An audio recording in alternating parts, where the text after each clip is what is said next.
கர்த்தருடைய வார்த்தைக்கு நேரம் நாம் கடந்து போவோமாக. சகரியா தீர்க்கதரிசன புஸ்தகம் 8வது அதிகாரம் 13வது வசனம். யூதா வம்சத்தாரே, இஸ்ரவேல் வம்சத்தாரே, நீங்கள் புறஜாதிகளுக்குள்ளே சாபமாய் இருந்தது போலவே ஆசீர்வாதமாய் இருக்கும்படி நான் உங்களை ரட்சிப்பேன். பயப்படாதீங்கள், உங்கள் கைகள் திடப்பட கடவது. எல்லா கண்ணமுடி ஜெபம் பண்ணுவோம். எங்களை நேசிக்கிற நல்ல பிதாவே, இந்த காலை ஆராதனையிலும் உடைய பிரசன்னம் எங்களோடு தங்கி இருக்கிறதுக்காக ஸ்தோத்திரம் ஆண்டவரே. உடைய சமூகத்தில் வந்தவர்களை நீர் ஒரு நாள் வெறுமையை அனுப்பினது இல்லை.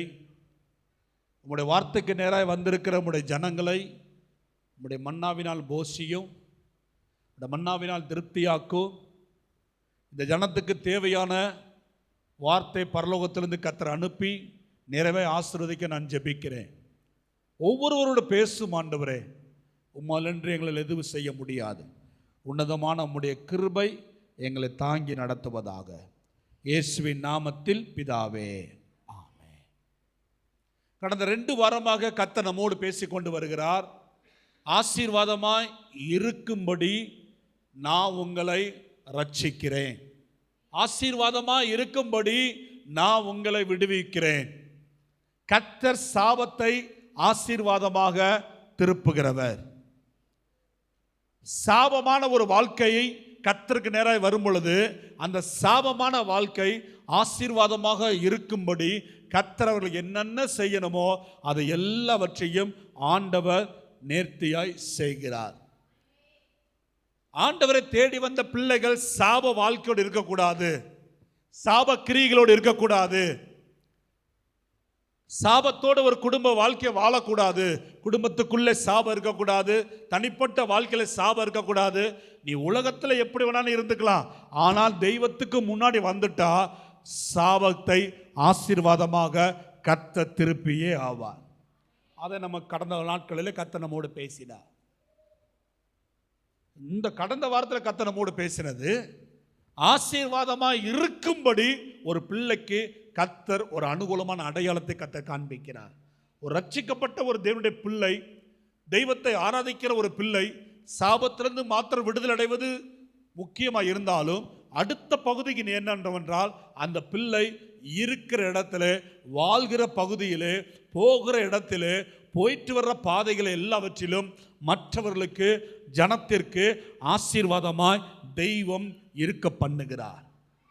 அல்லேலூயா.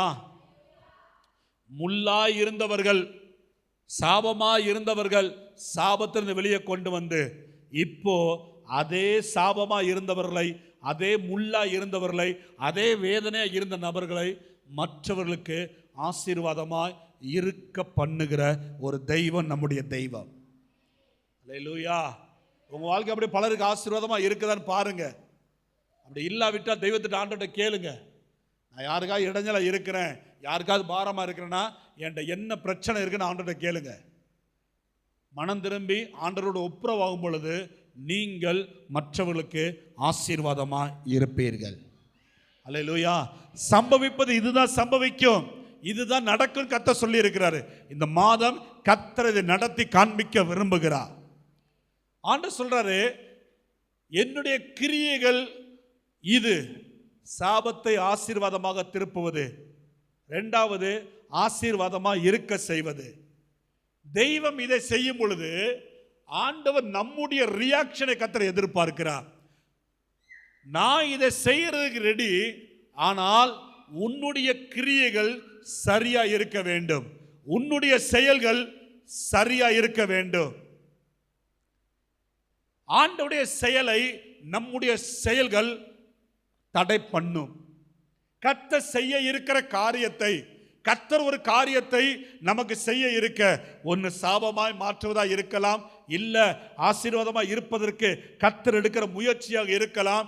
என்ன ப்ராசஸோ, தெய்வம் நம்முடைய வாழ்க்கையில் எடுக்கிற செயலுக்கு நம்முடைய செயல்கள் தடுக்கலாய் இருக்க வாய்ப்பு உண்டு. அதை மறந்து போக கூடாது. கடவுளுடைய செயலை யாரு தடுக்க முடியாது? மற்றவர்கள். ஆனால் கடவுளுடைய செயல்கள் நம்ம மூலம் தடை பண்ண வாய்ப்பு இருக்குது. ஆமாம் சொல்லுங்க. எப்படி பாச சொல்றீங்க? கடவுளுடைய செயல்கள், தெய்வத்தின் செயல்களை எவராலும் தடுக்க முடியாது, அவர் கரத்தை ஒருவராலும் மடக்க முடியாத பைபிள் சொல்லுது. இருக்கட்டும், ஆனா ஆண்டவர் நம்முடைய ரியாக்ஷனை பொறுத்து தான் அவர் செயலை அவர் செய்வார். யோசுவா 3:5 பார்க்கிறோம், அற்புதத்தை அவர் செய்வாரு. கவனிங்க, அற்புதத்தை அவர் செய்ய ரெடி. யோர்தானை ரெண்டா பிரிஞ்சு பின்னாடி போக அவரால் பண்ண முடியும். அற்புதத்தின் தெய்வம் தான் அவரு. ஆனால் அவர் சொல்றாரு, இன்றைக்கு நீங்கள் உங்களை பரிசுத்தம் பண்ணிக்கொள்ளுங்கள், நாளைக்கு நான் உங்க நடுவில். வசனம் சொல்லுங்க பார்ப்போம், எங்க இருக்கு? யோசுவா 3:5 யாராவது வாசிங்க. மைக்கில் வாசித்தா ரொம்ப நல்லது. கொஞ்சம் சுறுசுறுப்பா ரோகிணி, கொஞ்சம் சுறுசுறுப்பா மைக்கில் எடுத்து வாசிச்சு பக்கத்தில் தேவி சிஸ்டர் 2 பேரும் மாற்றி மாற்றி வாசிங்க. சத்தம் கேட்கணும். 3:5 வாசிங்க. யோசுவா ஜனங்களை நோக்கி உங்களை பரிசுத்தம் பண்ணிக்கொள்ளுங்கள், நாளைக்கு கர்த்தர் உங்கள் நடுவிலே அற்புதங்களை செய்வார் என்றான். ஏன் முன்னாடி நம்முடைய ஆக்ஷன் வைக்கிறாரு? நம்முடைய ஆக்ஷன், நம்முடைய செயல்களை பொறுத்து தான் அவருடைய ரியாக்ஷன் வெளிப்படும். நியூட்டனின் 3ஆம் விதி பலமுறை சொல்லியிருக்கிறேன். ஒவ்வொரு செயலுக்கும் ஒரு நேர் எதிர்வினை உண்டு. இது நியூட்டனின் விதி உலகத்தில். ஆனால் ஹெவன்லி லா, ஹெவன்லி விதி ஒன்று இருக்கு, பரலோக விதின்னு ஒன்று இருக்குது. பரலோக விதியை என்ன, நம்முடைய செயலை பொறுத்து தான் அவருடைய ரியாக்ஷன் வெளிப்படும். நான் எப்படி வேணாலும் வாழுவேன். கவனிங்க, நான் எப்படி வேணாலும் வாழுவேன், நான் எப்படி வேணாலும் இருப்பேன். யாரோ எனக்காக ஜெபம் பண்ணுறாங்க, யாரோ எனக்காக ஜெபம் பண்ணுறாங்க, ஆனால் நான் எப்படி வேணாலும் இருப்பேன். அவங்களுக்கு ஜெபக்குறி பண்ணிவிட்டேன், இவங்களுக்கு ஜெபக்குறி பண்ணிவிட்டேன். எனக்காக எங்கள் அம்மா ஜெபம் பண்ணுறாங்க, எனக்காக என் பாஸ்டர் ஜெபம் பண்ணுறாங்க, எனக்காக அந்த குடும்பம் ஜெபம் பண்ணுது, எனக்காக அந்த நபர் ஜெபம் பண்ணுறாங்க. நான் இஷ்டம் போல் வாழ்வேன். தெய்வம் எனக்கு பதில் கொடுக்கணும், தெய்வம் எனக்கு ஆன்சர் பண்ணணும், தெய்வம் எனக்கு சாபத்தை மாற்றணும், தெய்வம் என்னை ஆசீர்வதிக்க வேண்டும் என்று சொன்னால் கர்த்தர் ஒரு நாளும் அந்த தவறை எவர் வாழ்க்கையில் செய்ய மாட்டார். ஆமென் சொல்லுங்க. அல்லேலூயா. கடவுள் நினைக்கிற, தெய்வம் நினைக்கிற செயல் நம்முடைய வாழ்க்கையில் இருக்க வேண்டும் என்றால் அதற்கு நம் பாத்திரராய் நாம் இருக்க வேண்டும். உங்க அம்மா செய்கிற ஜெபம் உனக்கு பலன் கொடுக்க வேண்டும் என்றால் பிள்ளைகள் பாத்திரமாய் தேவனுக்கு முன்பாக சரியா இருக்கணும். ஆமென் சொல்லுங்க. பிள்ளை ஒப்பு கொடுக்காம, பிள்ளை சரியில்லாம, அம்மா இரவு முழுது ஜெபம் பண்ணாலும் அந்த ஜெபத்தை கடவுள் பதில் தர மாட்டார். கடவுள் பதில் தர மாட்டார். எப்போ அந்த ஜெபத்துக்கு பதில் ரியாக்ஷன் வரும்னா, எப்போ அந்த பிள்ளை மனம் திரும்பி கடவுளே நான் உங்க பிள்ளையா மாறுறேன், என்னை சரிப்படுத்தும் என்று கேட்குறாங்களோ, அப்போ எல்லா பெட்டிஷனும், எல்லா பெண்டிங்க கிடக்கிற பதில் எல்லாம் கர்த்தர் கொடுத்து அந்த தலைமுறை ஆசீர்வதிப்பா. ஆமென் சொல்லுங்க. அல்லேலூயா. அதை மறந்து போகக்கூடாது, அதை மறந்து போகக்கூடாது. எப்படி வேணாலும் வாழலாம், எப்படி வேணாலும் இருக்கலாம். என்னை கடவுள் சாபத்திலிருந்து விடுதலையாக்கணும், என்னை கடவுள் ஆசீர்வாதமாக இருக்க பண்ணணும் என்றால் கர்த்தர் ஒரு நாள் செய்ய மாட்டார். ஆண்டவர் சொல்றாரு, சம்பவிக்க வேண்டும் என்றால் இருக்க வேண்டிய நீ சரியா இருக்கணும். அல்லேலூயா. இதுதான் இன்னைக்கு செய்தி. எப்படி இருக்க வேண்டும் என்று கர்த்தர் எதிர்பார்க்கிறார். எப்படி இருந்தால் சாபம் ஆசீர்வாதமாக மாறும். இந்த வசனத்தை பின்பகுதி பார்த்தீங்கன்னா தெரியும். பயப்படாதீங்கள், உங்கள் கைகள் திடப்பட கடவுது. பயப்படாதீங்கள், உங்கள் கைகள் திடனா இருந்தா தான் ஏன் நான் செய்ய இருக்கிற அந்த கிரியை நிச்சயம் நடக்கும், நிச்சயம் சம்பவிக்கும். நீ பயந்தேனா என்னால ஒண்ணுமே செய்ய முடியாது. உன் கையில் லூஸ் ஆயிடுச்சு, நீ சோர்ந்து போயிட்டு, திடனற்றனா திடன் இல்லாமல் சோர்ந்து போய் நீ போயிட்டேனா என்னால சாபத்தை திருப்பவும் முடியாது, உன்னை மற்றவர்களுக்கு ஆசீர்வாதமா இருக்க பண்ணவும் முடியாது. கர்த்தர் சொல்றாரு, இன்னைக்கு பயப்படாதே, திடனா இரு. பயப்படாதே, திடமா இரு. இதுதான் செய்தியின் தலைப்பு. பயப்படாதே, திடமா இரு. மீதியை கர்த்தர் அவர் சம்பவிக்க பண்ணுவார். அவ சம்பவிக்க பண்ணுவா. எதை அகற்றணும், எதை நீக்கணும், எப்போ எதை செய்யணும், எப்போ எதை தரணும், எப்படி உங்களை மாற்றணும், எப்படி உங்களை கர்த்தர் உருவப்படுத்தணும், எப்பொழுது கர்த்தர் உங்களை உருமாற்றம் அடைய செய்யணும், அதை கர்த்தர் பார்த்துக்கிடுவார். ஆமாம் சொல்லுங்க. எப்படி செய்வீங்க ஆண்டவரே, எப்போ தருவீங்க ஆண்டவரே, எப்படி இது வரும் ஆண்டவரே, எப்படி இது காண்பிக்க ஆண்டவரே. ஆண்டவர் அந்த கேள்வி செய்யாதீங்க. Don't ask question to God. தேவனிடத்தில் அப்படி செய்ய கேட்காதீங்க. எப்போ தருவீங்க, எப்படி செய்வீங்க, இப்படிலாம் இருக்குது, எப்படி தருவீங்க, எப்படி நடத்துவீங்க, அது ஏன் பொறுப்பு. நீ ஃபஸ்ட்டு திடமாயிரு, தைரியமாயிரு, நீ பயப்படாத. அல்லேலூயா.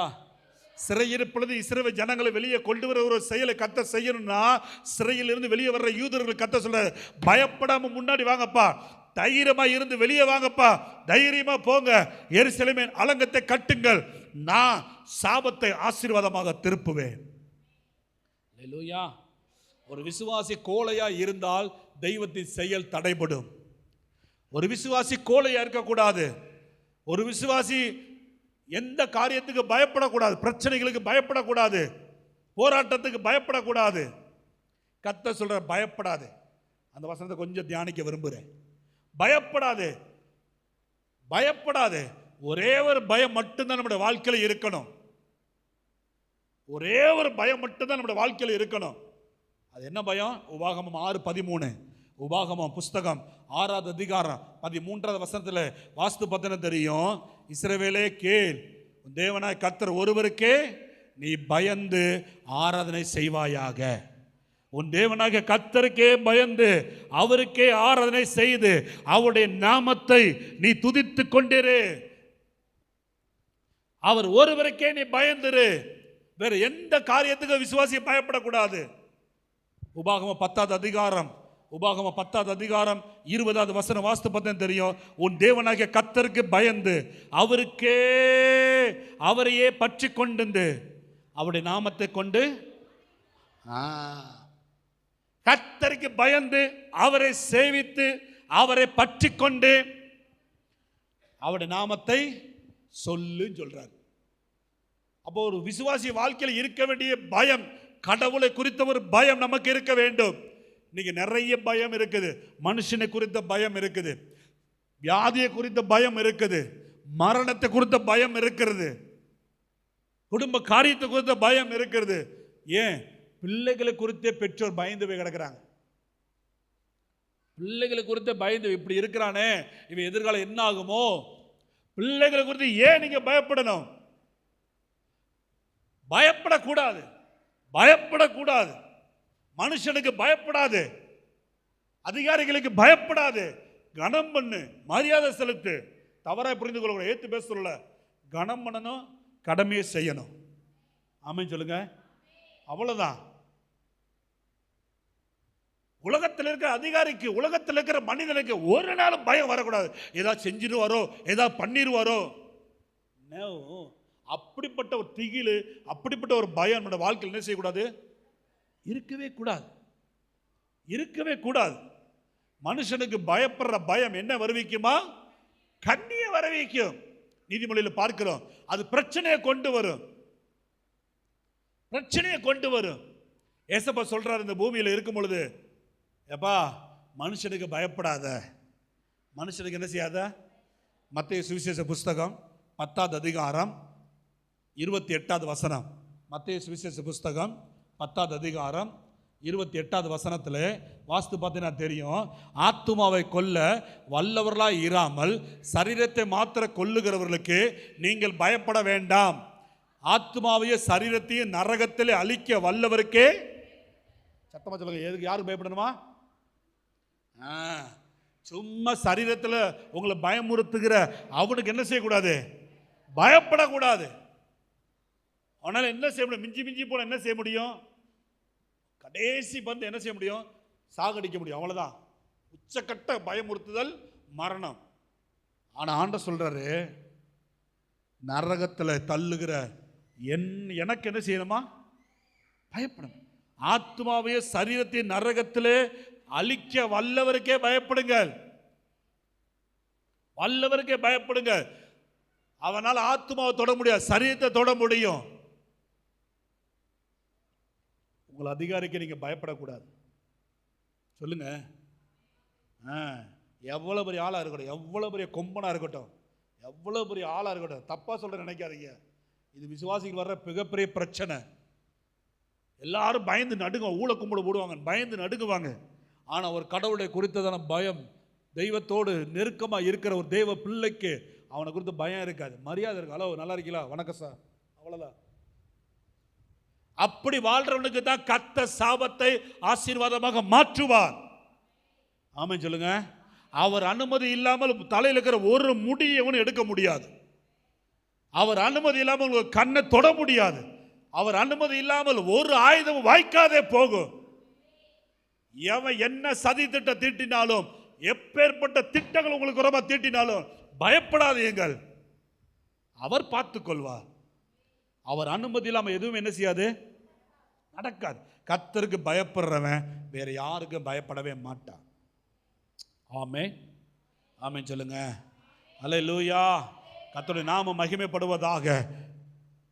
தெய்வத்துக்கும் தெய்வத்தின் வார்த்தையை வெளிப்படுகிற மனுஷனுக்கு மட்டும்தான் பயப்படணும். பைபிள் சொல்லுது. இன்னும் ஒருபடி எக்ஸ்ட்ரா சொல்ல போனா, சாமுவேலுக்கு ஜனங்க பயந்து இருந்தாங்க. 1 சாமுவேல் 12:18. சாமுவேல் என்ற ஊழியக்காரருக்கு ஜனங்கள் பயந்து இருந்தாங்க. இந்த காரியத்தை நான் சொல்ல வேண்டியது என்னுடைய கடமை. கர்த்தருடைய ஆவியானவர் சொல்ல 1 சாமுவேல் 12:18 வாசிங்க சிஸ்டர். 1 சாமுவேல் 12வது அதிகாரம், எல்லாரும் எடுங்க 18வது வசனத்தில் ஜனங்கள், சாமுவேல் கர்த்தரை நோக்கி விண்ணப்பம் பண்ணினான். அன்றைய தினமே கர்த்தர் இடிமுழக்கங்களையும் மழையையும் கட்டளையிட்டார். அப்பொழுது ஜனங்கள் எல்லாரும் கர்த்தருக்கும் சாமுவேலுக்கும் மிகவும் பயந்து, கர்த்தருக்கும் சாமுவேலுக்கும் மிகவும் பயந்தார்கள். மிகவும் பயந்தார்கள். கவனிக்கிறீங்களா? கர்த்தர் தப்புன்னு அங்கே கண்டிச்சிருப்பார். எப்ப என்ன சாமுவேலுக்கு பயப்படுறீங்க, பயப்படக்கூடாது அப்படி கண்டிச்சிருப்பாரு. ஆனா கர்த்தர் அதை அங்கீகரித்தார். கர்த்தர் அங்கீகரித்தார். தான் பக்கத்தில் சாமுவேலை போட்டும் பொழுது, தனக்கு ஈக்குவலாக சாமுவேலை வைக்கும் பொழுது கடவுள் அங்கே அங்கீகரித்தார். கர்த்தருக்கு பயந்தார்கள், சாமுவேலுக்கு பயந்தார்கள். சாமுவேல் யாரு? சாதாரண மனுஷன் கிடையாது. கர்த்தர் வார்த்தையை சொல்லுகிற ஒரு தேவ மனுஷன், கர்த்தருடைய வார்த்தையை பிரகிக்கிற தேவ மனுஷன். சாமுவேலுக்கு பயந்தார்கள், கர்த்தர் அதை அங்கீகரித்தார். என்னாகமத்தின் புஸ்தகம் 12வது அதிகாரம் 8வது வசனத்தில் தேவனே சொல்றாரு, ஊழியக்காரனாகிய மோசேக்கு விரோதமாக மிரியாமும் ஆரோனும் ஜனங்களும் எழும்பின பொழுது தெய்வமே சொல்றாரு, என் தாசனாகிய மோசேக்கு நீங்க ஏன் பயப்படவில்லை? 12:8 வாசிங்க. கொஞ்சம் சுறுசுறுப்பா வாசிங்க சிஸ்டர், டைம் அது. 12:8 வாசிங்க. நான் அவருடன் மறைபொருளாக அல்ல, முகமுகமாகவும் பிரத்யட்சமாகவும் பேசுகிறேன். அவன் கர்த்தரின் சாயலை காண்கிறான். இப்படி இருக்க நீங்கள் என் தாசனாகிய மோசேக்கு விரோதமாய் பேச உங்களுக்கு பயம் இல்லாமல் போனது என்ன என்றான். உங்களுக்கு பயம் இல்லாமல் கர்த்தரே சொல்றார். தெய்வத்தை குறித்த ஒரு பயம் இருப்பது போல கடவுளுடைய வார்த்தை வெளிப்படுகிற மனுஷனுக்கு நாம் பயப்பட வேண்டும் என்று கடவுள் சொல்றார். ஊழியக்காரனுக்கு விரோதமாக ஒரு நாள் நம்முடைய நாவை அசைக்க கூடாது. ஊழியக்காரனுக்கு அவங்க எதிர்த்து பேசுனாங்க. புரியுதுங்களா? என்னை மட்டும் சொல்லலைங்க, இந்த உலகத்தில் கர்த்தருடைய வார்த்தையை சொல்லுகிற எந்த ஊழியக்காரனுக்கு விரோதமாக, எந்த பாஸ்டருக்கு விரோதமாக நாம் நம்முடைய நாவை திறவாதிருக்க வேண்டும். கடவுளுக்கு பயப்படுகிற பயம் இருக்கிற மனுஷனுக்குள்ளே கடவுளுடைய வார்த்தை வெளிப்படுகிற ஊழியக்காரனுக்கு மேலும் ஒரு தெய்வ பயம் இருக்க வேண்டும் விசுவாசிக்கு. ஆமென் சொல்லுங்க. அல்லேலூயா.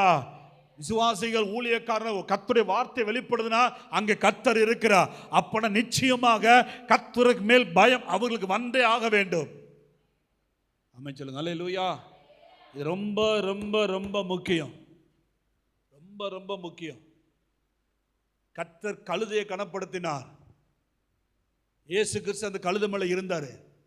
இயேசு கிறிஸ்துவை புகழ்ந்தாங்க, கழுதைக்கு அந்த புகழ்ச்சி வந்தது. ஆமாம் சொல்லுங்க. கழுதைக்கு தேவையான எல்லா சகாயமும் கிடைச்சிச்சு. இயேசு அங்கே இருக்கிறாரு, இயேசு அந்த நாவோடு இருக்கிறாரு, அந்த ஊழியக்காரர் இயேசு இருக்கிறாரு, அந்த நபரோட இயேசு இருக்கிறார் என்று தெரிந்தால் அவருக்கு விரோதமாக ஒரு நாளும் பேசாமல் இருக்க வேண்டும். கர்த்தருக்கு பயப்பட வேண்டும். அதான் கர்த்தரை குறித்த பயம். கர்த்தரை குறித்த பயம் இருக்குதா, அப்பதான் சாவு ஆசீர்வாதமாக மாறும்.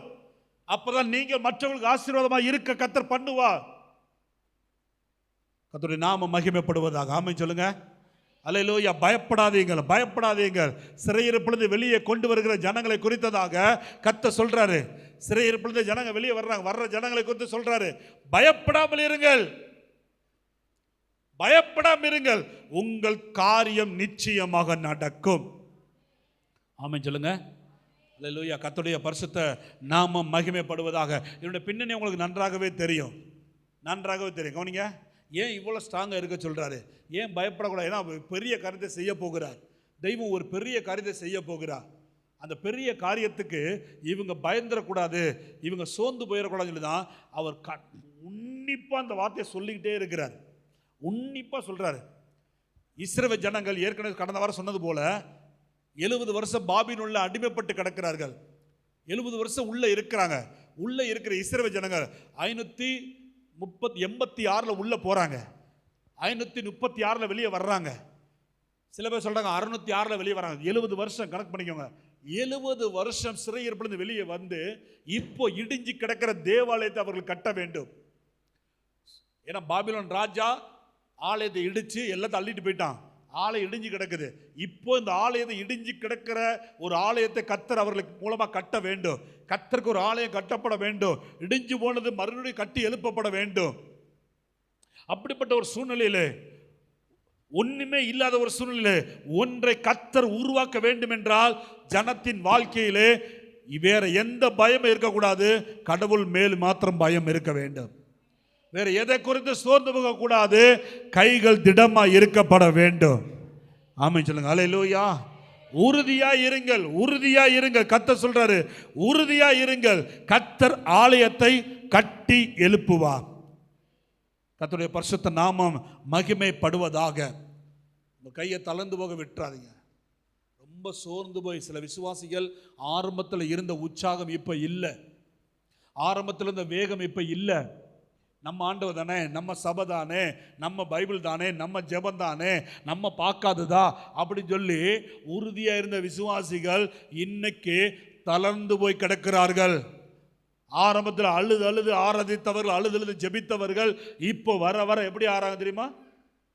வறட்சியான ஜெபம், வறட்சியான ஆராதனை அப்படி ஆகி வருது. அப்படிப்பட்டவர்களுக்கு கர்த்தர் சொல்றாரு, என்னால் ஒன்றுமே செய்ய முடியாது. நீ தளர்ந்து போனால் உன் வாழ்க்கையில் இருக்கிற இடிஞ்சு போனதை என்னால் கட்டவே முடியாது. 16 வருஷம் இடிஞ்சு போய் கிடந்த தேவாலயத்தை கட்டுவதற்கு கர்த்தர் இந்த சின்ன காரியத்தை எதிர்பார்க்கிறார். பல வருஷம் நின்று போன ஒரு காரியம் நடக்கணுமா? பயப்படாதே. மனுஷனை குறித்த, உலகத்தை குறித்த பயத்தை நீங்க தூக்கி எறிங்க. உங்களை குறித்த ஒரு பயத்தை தூக்கி எறிங்க. உங்க எதிர்காலத்தை குறித்து இருக்கிற பயத்தை தூக்கி எறிங்க. கர்த்தர் மேல் பயத்தை வளர்த்து கொள்ளுங்கள். ஆமென் சொல்லுங்க. அல்லேலூயா. ஏசாயா தீர்க்கதரிசன புஸ்தகம் 35வது அதிகாரம் 1வது வசனம் வாசிங்க. 1, 2, 3. ஏசாயா தீர்க்கதரிசன புஸ்தகம் 35வது அதிகாரம். வனாந்தரமும் வறண்ட நிலமும் மகிழ்ந்து கடுவெளி கழித்து புஷ்பத்தை போல செழிக்கும். அது மிகுதியாய் செழித்து பூரித்து ஆனந்த களிப்புடன் பாடும். லீபேனோனின் மகிமையும் கர்மேல் சாரோன் என்பவைகளின் அலங்காரமும் அதற்கு அளிக்கப்படும். அவர்கள் கர்த்தருடைய மகிமையையும் நமது தேவனுடைய மகத்துவத்தையும் காண்பார்கள். தளர்ந்த கைகளை திடப்படுத்தி தள்ளாடுகிற முழங்கால்களை பலப்படுத்துங்கள். மனம் பதறுகிறவர்களை பார்த்து நீங்கள் பயப்படாதிருங்கள், திடன் கொள்ளுங்கள். இதோ உங்கள் தேவன் நீதியை சரிக்கட்டவும் உங்கள் தேவன் பதிலளிக்கவும் வருவார். அவர் வந்து உங்களை ரட்சிப்பார் என்று சொல்லுங்கள். போதும். எங்கெல்லாம் வேதத்திலே கர்த்தர் பெரிய காரியத்தை செய்கிறாரோ அதற்கு பின்பதாக கர்த்தர் சொல்றாரு, பயப்படாதே, திடனாயிரு. ஆதியாகமத்திலிருந்து வெளிப்படுத்தல் விசேஷம் வரைக்கும் வாசித்து பார்த்தீங்கன்னா தெரியும், எங்கெல்லாம் தெய்வம் பலத்த காரியங்களை செய்ய ஆயத்தமாக இருக்கிறாரோ அதற்கு முன்பதாக ஜனங்களை பார்த்து கர்த்தர் சொல்ற ஒரு வார்த்தை, பயப்படாதே, திடனாயிரு. இங்கே பார்க்கிறோம், வறண்டதும் வனாந்தரமுமாக நிலத்தை நாம் மகிழ்ச்சியாக்க, வேஸ்ட்லேண்ட், ஒன்றுமே உபயோகமே இல்லாத கடுவெளியை நாம் பூரிப்பாக்கி அந்த நிலத்தை நாம் பச்சை பசேன்னு மாற்ற வேண்டும் என்றால், எல்லாம் மிகுதியாய் செழித்து பூரித்து ஆனந்த களிப்போடு பாடுவதற்கு அந்த வாழ்க்கை அப்படி இருக்க வேண்டும் என்றால், ஆண்டவர் கொடுக்கிற கண்டிஷன் என்ன பாருங்க, தளர்ந்த கைகளை, சத்தமா சொல்லுங்க, தளர்ந்த கைகளை திடப்படுத்தி பலப்படுத்துங்கள். மனம் பதறுகிறவர்களை பார்த்து நீங்க பயப்படாதீங்க, திடனாயிருங்கள். இந்த வார்த்தையை கர்த்தர் சொல்றாரு பாருங்க. சில பேருக்குள்ள அப்படி இருக்குன்னு நினைக்கிறேன், அதனால தான் செய்தியை கர்த்தர் தந்திருக்கிறார். பக்கு பக்கு பக்கு பக்குன்னு இருக்கு. அடுத்த நிமிஷம் என்ன நடக்குமோ, நாளைக்கு என்ன நடக்குமோ, அடுத்த வாரம் என்ன நடக்குமோ, இன்னும் கொஞ்ச காலம் எப்படி நடக்குமோ, அப்படி இப்படி நடக்குது, ஒரு மாதிரி போகுது, அப்படி சோர்ந்து போய் ஒரு மாதிரி கூனி குறுகி போய் நிற்கிறதான கர்த்தருடைய பிள்ளையை கர்த்தர் சொல்றாரு, நீ பதறாதே, மனம் பதறாதே, நீ பயப்படாதே, நீ திடமா இரு. வனாந்தரத்தை குறித்து பயப்படாதே, கடுவெளியை குறித்து பயப்படாதே, வேதனையை குறித்து பயப்படாதே, வியாதியை குறித்து பயப்படாதே. சீக்கிரம் வனாந்தரம் வயல் வழியாக மாறும். கடுவெளி செழிக்கும், புஷ்பத்தை போல செழிக்கும். அல்லேலூயா. எப்படி நடக்கும், எப்படி ஆகும், எப்படி அதை செய்வாரு, எப்படி அதை நடத்துவாரு, அது உங்க வேலை கிடையாது. நீங்க அதை பத்தி என்ன செய்ய வேண்டாம். Don't think about it. அதை குறித்து ஒரு நாள் யோசிக்காதீங்க. அது அவர் ரூட்ல அவர் செய்வார். அவன் சொல்லுங்க, உங்க ரூட்ல நீங்க கரெக்டா இருங்க. கர்த்தர் நீதியை சரி கட்டுவார். கர்த்தர் உன்னை ரட்சிப்பார். அந்த வசனம் போட்டிருக்கு, கர்த்தர் நீதியை சரி கட்டி என் தெய்வம் உனக்கு பதிலளிக்க வருவார். என் தெய்வம் உன் காரியங்களை ரட்சிப்பார். நிச்சயமாக நிச்சயமாக வாழ்க்கை மாறும். நீ பதறாதே, மனம் பதறாதே, சோர்ந்து போகாத, ரொம்ப சோர்ந்து போகாதம்மா, உற்சாகமா இரு. நெகேமியா 8:10 போட்டிருக்கு, நீ மகிழ்ச்சியா இருந்தா தான் என்னால் அலங்கத்தை கட்டி எழுப்ப முடியும். அதுதான் உனக்கு கிடைக்கிற மிகப்பெரிய பலன். அந்த பலத்தை வச்சு தான் நீ சபையை கட்ட முடியும், அலங்கத்தை கட்ட முடியும். சோத்திரம், ஆமென் சொல்லுங்க. சில விசுவாசிகள் சுட்டு போட்டாலும் சந்தோஷமா இருக்க மாட்டாங்க, தெரியுமா? சிரிக்கவே மாட்டாங்க. சிரிக்க சிஸ்டர் அப்படின்னு சொன்னா, என்னத்தை சிரிக்க, என்னத்தை வந்துச்சு, என்ன இப்படி இருக்குது, கொஞ்சம் சந்தோஷமா சிரிங்களேன், கொஞ்சம் உங்கள் பல்ல காட்டு சிரிங்களேன், நல்லா சந்தோஷமா ஆனந்த மகிழ்ச்சியோடு சிரிங்களேன். ஆடா போங்க பாஸ்டர், உங்களுக்கு தெரியாதா, உங்களுக்கு என்ன தெரியும், சிரிங்க சிரிங்கன்னு சொல்கிறீங்க. என்ன, நான் போகிற பாதையில் சிரிக்கிறதா முக்கியம், நான் போகிற பாதையில் நிம்மதியே இல்லை அப்படின்னு சொல்லிட்டு இப்படியே புலம்பிக்கிட்டு இருக்காங்க. இப்படியே நீங்கள் புலம்புகிற வரைக்கும் என் தெய்வம் பலத்த காரியத்தை செய்யவே முடியாது. நீங்க மகிழ்ச்சியா, நீங்க பயப்படாம, நீங்க திடமா இருக்காம கடவுள் பெரிய காரியத்தை அவர் கைகளினால் செய்யவே முடியாது. அதை தடுக்கும். ரொம்ப கேர்ஃபுல்லா இருங்க, சந்தோஷமா இருங்க. ஆமென் சொல்லுங்க. பக்கத்தில் கையை பிடிச்சு சொல்லுங்க, சந்தோஷமா இருங்க. சொல்லுங்க, சந்தோஷமா இருங்க. சத்தமா சொல்லுங்க, பயப்படாதீங்க. சத்தமா சொல்லுங்க, பயப்படாதீங்க. பயப்படாதீங்க. அவங்கள பார்த்து சொல்லுங்கன்னா தரையை பார்த்து சொல்லிட்டு இருக்காங்க. பயப்படாதம்மா, பயப்படாதம்மா. ஏமா பிரசவத்தை கொடுத்து பயப்படுற, எதுக்குமா உன் பிள்ளைய கொடுத்து பயப்படுற, உன் தலைமுறை கொடுத்து ஏமா பயப்படுற? உலகமே சர்டிஃபிகேட் கொடுக்கட்டுமே, உலகமே உங்கள் பிள்ளையை கொடுத்து, உங்கள் குடும்பத்துக்கு கொடுத்து சர்டிஃபிகேட் கொடுத்து லேமினேட் பண்ணி கொடுக்கட்டுமே, கொடுக்கட்டும். கர்த்தர் அந்த எழுத்துக்களின் உறுப்புகளை கர்த்தர் மாற்றுவார், நிச்சயம் மாற்றுவார். ஆமே, அல்லேலூயா. கர்த்தருடைய நாமம் மகிமைப்படுவதாக. கைகள் திடமாய் இருந்தால், ஒரு தேவனுடைய ஜனத்துக்கு கைகள் திடமாய் இருந்தால், பயப்படாமல் கைகள் திடமாய் இருந்தால், தேவனால் கிடைக்கிற ஆசீர்வாதங்களை ஒரு 3 ஆசீர்வாதங்களை நான் சொல்ல விரும்புகிறேன். கர்த்தர் நாமம் மகிமைப்படுவதாக. நல்ல செய்தி, உன்னிப்பாக கவனிங்க. ஒரு 10-15 நிமிஷத்தில் முடிஞ்சிடும். கவனிங்க. தெய்வத்தின் செயல்கள் எப்படி வெளிப்படும்? ஒரு தேவனுடைய ஜனங்கள் கைகள் திடமாக இருந்தால் தேவனால் கிடைக்கிற ஆசீர்வாத நன்மைகளை சுருக்கமாக நான் சொல்ல முடியும். வாசிங்க சகர தீர்க்கதரிசன புஸ்தகம் 8ஆம் அதிகாரம் 9வது வசனம் வாசிங்க. சேனைகளுடைய கர்த்தரின் வீடாகிய ஆலயம் கட்டப்படும்படிக்கு அதன் அஸ்திபாரங்கள் போடப்பட்ட நாள் முதற் கொண்டிருக்கிற தீர்க்கதரிசிகளின் வாயினால் இந்த வார்த்தைகளை இந்நாட்களில் கேட்டு வருகிறவர்களே, உங்கள் கைகள் திடப்பட கடவது என்று சேனைகளின் கர்த்தர் சொல்லுகிறார். உங்கள் கைகள் திடப்பட கடவது என்று சேனைகளின் கர்த்தர் சொல்லுகிறார். 15 வசனம் வாசிங்க. 15 வசனம். இந்நாட்களில் எருசலேமுக்கு, நல்ல உயிருள்ள மாதிரி வாசிமா ரோகிணி. இந்நாட்களில் எருசலேமுக்கும் யூதாவுக்கும் நன்மை செய்யும்படிக்கு திரும்ப நினைத்தேன். பயப்படாதேயுங்கள். 2 வார்த்தையை பாருங்க. அங்கே திடனா இருந்து சொல்றாரு, இங்க என்ன சொல்றாரு? பயப்பட. 2 கூச்சிக்கோங்க. 2 ரொம்ப முக்கியமான தியானிக்கிற வசனங்கள். ரொம்ப முக்கியமான ஒரு வார்த்தை கர்த்தர் சொல்றாரு. 9ஆம் வசனத்துல ஆலயத்துக்கு அஸ்திபாரம் போட்டிருக்குது. ஆலயத்துக்கு அஸ்திபாரம் போட்டிருக்குது. ஆனா அது நின்றுச்சு. அஸ்திபாரம் போட்டது நின்றுச்சு. வந்தாங்க, வேகமாக வேலையை பார்த்தாங்க, அஸ்திபாரம் போட்டாங்க. டக்குன்னு பிரச்சனை வந்துச்சு. பிரச்சனை வந்த உடனே ஆலயத்தின் வேலைகள் அஸ்திபாரம் நின்று போயிருச்சு. சகரியா 4ஆம் அதிகாரம் 9ஆம் வசனம் வாசிங்க.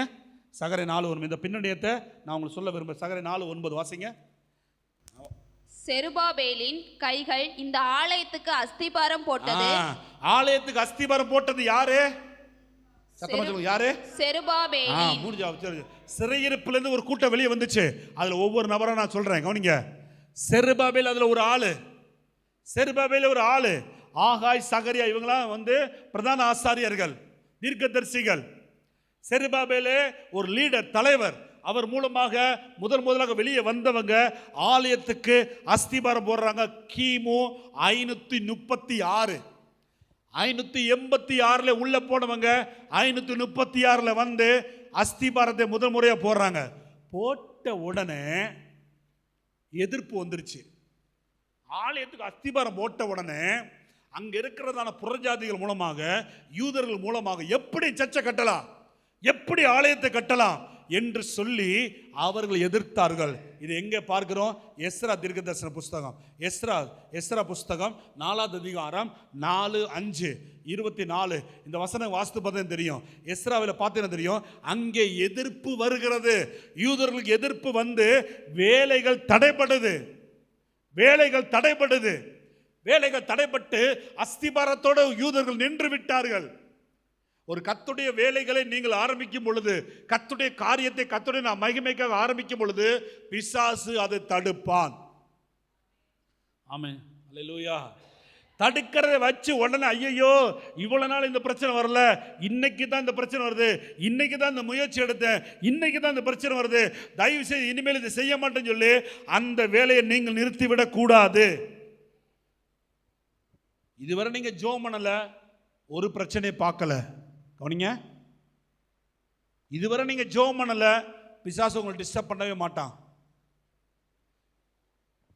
அன்னைக்கு தான் ஜெபம் பண்ண உட்காந்துருக்கீங்க. காலையில் நல்லா ஜெபம் பண்றீங்க, பாட்டு பாடுறீங்க, நல்ல ஜெபம் பண்ணி பாட்டு பாடி கர்த்தரை துதிச்சு தெய்வத்தின் சத்தத்தை கேட்டு நல்ல மகிழ்ச்சியோட ஆராதிச்சு ஜெபத்தை முடிச்சு வெளியே வரீங்க. என்னைக்கும் இல்லாத பிரச்சனை அன்னைக்கு வரும், கண்டிப்பா வரும். உண்மையா ஜெபம் பண்ணியிருந்தா நீங்க பிசாசை டிஸ்டர்ப் பண்ணாத வரைக்கும் பிசாசு உங்களுக்கு தொந்தரவு கொடுக்க மாட்டான். நீங்கள் பிசாசை டிஸ்டர்ப் பண்ணும் பொழுது அவன் பிரச்சனை கொடுப்பான். அவனுடைய தோஸ்தா இருக்கிற வரைக்கும் உங்களுக்கு ஒரு பிரச்சனை வராதுமா. கவனிக்கிறீங்களா? பிசாசோடு கை கோர்த்து ஜெபிக்காம, பைபிள் படிக்காம, பரிசுத்தமா வாழாம,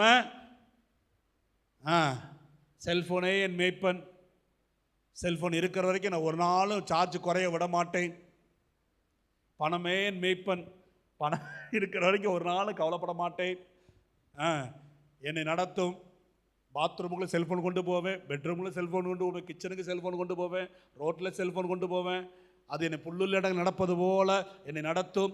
இப்படியே பிசாசோட கை கோத்து, செல்ஃபோனு கை கோத்து நடக்கிற வரைக்கும் ஒரு தொல்லை உனக்கு இருக்காது, ஒரு பிரச்சனை உனக்கு இருக்காது. ஆனால் எப்போ கர்த்தரோடு சேர்ந்து கை கோர்த்து கர்த்தருடைய வேலைக்கு நீங்கள் முக்கியத்துவம் கொடுக்குறீங்களோ அன்னைக்கு தான் பிரச்சனை ஆரம்பிக்கும். வந்துச்சு பாருங்க பிரச்சனை. 16 வருஷம் கிடப்புல போட்டாங்க. கோமாளிகள், கோலை விசுவாசிகள். போடலாமா? எதிர்ப்பு வந்துருச்சு. ஆலயத்தை நிறுத்தலாமா? ஆலயத்தை நிறுத்தலாம். ஆலயத்தின் வேலைகள் தடைப்படுத்தலாமா? அவங்க சொல்லி இந்த வேலையை ஆரம்பிக்கவில்லை. எதிரிகள் சொல்லி வேலையை ஆரம்பிக்கவில்லை. கர்த்தர் சொல்லி வேலையை ஆரம்பித்த யூதர்கள் கர்த்தர்ட்ட கேட்காம வேலையை நிப்பாட்டிட்டாங்க.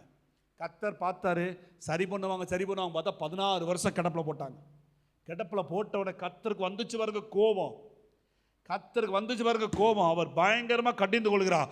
ஆகாய் தீர்க்கதரிசன புஸ்தகம் 1ஆம் அதிகாரம் 4ஆவது வசனத்தை பார்த்தீங்கன்னா தெரியும். ஆகாய் 1ஆவது அதிகாரம் 4ஆவது வசனம் வாசித்து பார்த்தீங்கன்னா தெரியும். சொல்லுங்க. கர்த்தருடைய வீடு பாழாய் கிடக்கும் பொழுது நீங்கள் மச்சு பாவப்பட்ட உங்கள் வீடுகளில் குடியிருக்கும்படியான காலம் இதுவோ?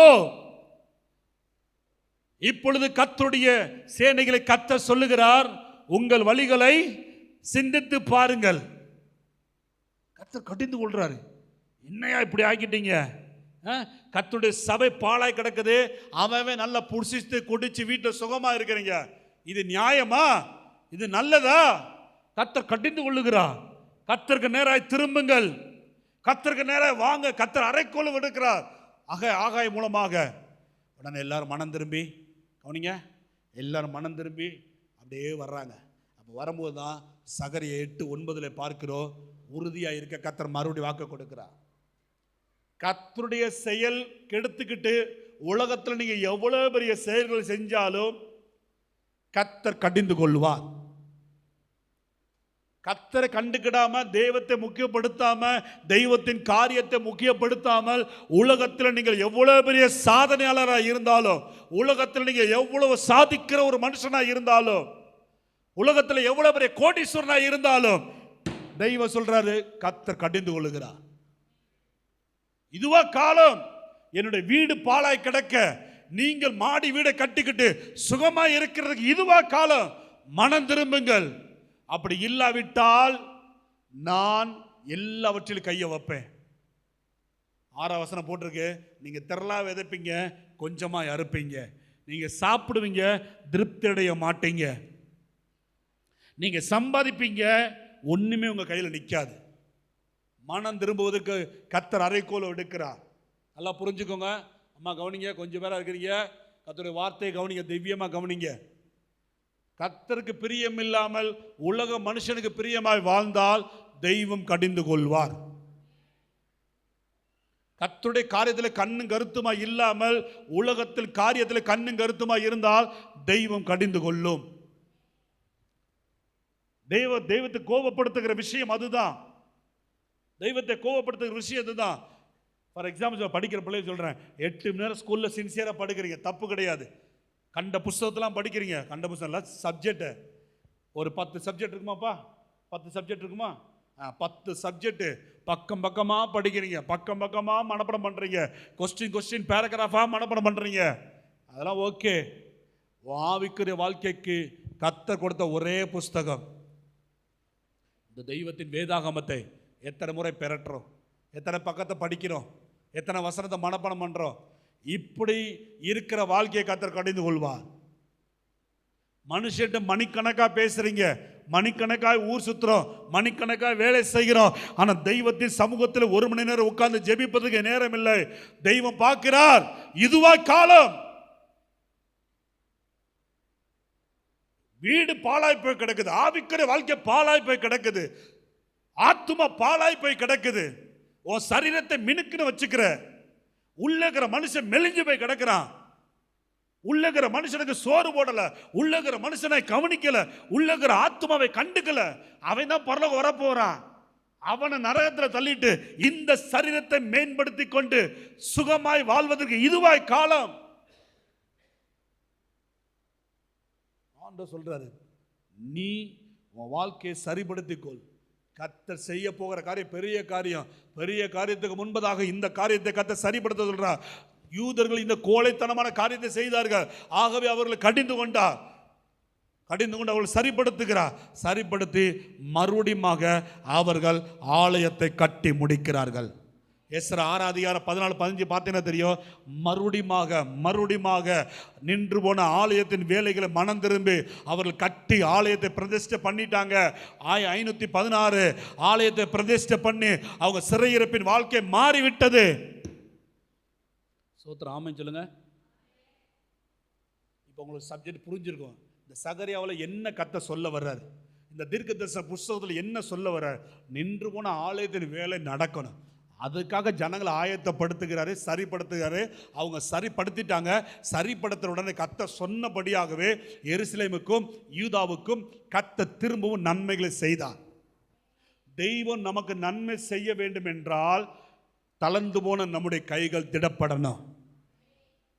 வீணாக பயப்படுற பயத்தை தூக்கி எறிஞ்சிட்டு கர்த்தரை குறித்த பயம், எதில் நான் சரியா இருக்கணும் ஆண்டவரே, கர்த்தருக்கு முன்பதாக தன்னை பயத்தோடு ஒப்பு கொடுத்து தளர்ந்த கைகளை திடப்படுத்தி தெய்வத்துக்கு முன்பதாக எந்த வாழ்க்கை சரி செய்யப்படுதோ அந்த வாழ்க்கைக்கு கர்த்தர் நன்மை திரும்ப செய்வார். அல்லேலூயா. சங்கீதம் 85:12 நாம பார்க்கிறோம்.